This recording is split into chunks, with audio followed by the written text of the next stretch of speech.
હાલમાં જંગલેશ્વર વિસ્તાર જે છે ભક્તિનગર પોલીસ સ્ટેશનમાં આજી નદીના કિનારે પેરેલલી આવેલો છે.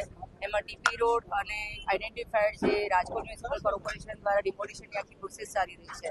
એમાં લો એન્ડ ઓર્ડરની સિચ્યુએશન બગડે નહીં એના માટે માનનીય police commissioner Shri Vrajesh Jha sir અને અમારી બધી સિનિયર ટીમના સુપરવિઝન હેઠળ આ શાંતિપૂર્ણ રીતે ડિમોલિશનની પ્રોસેસ ચાલી રહી છે. અને આમાં કોઈ પણની લાગણી દુભાય નહીં, કોઈને અનનેસેસરી હેરેસમેન્ટ ના થાય એના માટે પ્રોપર પ્લાનિંગ કેટલાય દિવસથી ચાલી રહ્યું હતું. જેના ફળ સ્વરૂપે છેલ્લા 2 દિવસની અંદર 60-70% લોકોએ સ્વયંભૂ પોતાનો સામાન ખસેડી લીધેલો છે. પોતાના મકાનો પણ તોડવાના ચાલુ કરી દીધા હતા. 40% જેટલું ડેબ્રિજ પણ એ લોકોએ હટાવેલું હતું પોતાની જાતે. અને આજે પણ માહોલ એ રીતનો છે કે અમારી ફાયરની ટીમ, મેડિકલ ટીમ, ડ્રોન સર્વેલન્સથી માંડીને સોશિયલ મીડિયા મોનિટરિંગ બધું ચાલી રહ્યું છે.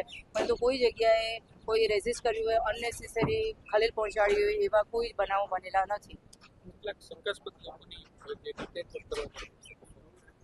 જે શંકાસ્પદ એવું લાગતું હોય કે જે આખી સમગ્ર પ્રોસેસ જે છે એમાં ભડકાવનારું બયાન આપી શકે એમ છે અથવા તો જે આખી શાંતિપૂર્ણ ચાલી રહેલી પ્રોસેસમાં કાયદો વ્યવસ્થામાં ખલેલ પહોંચાડ્યા છે એને રાતના સમયે ડિટેન કરવામાં આવેલા. હવે હિન્દી વાળા હોય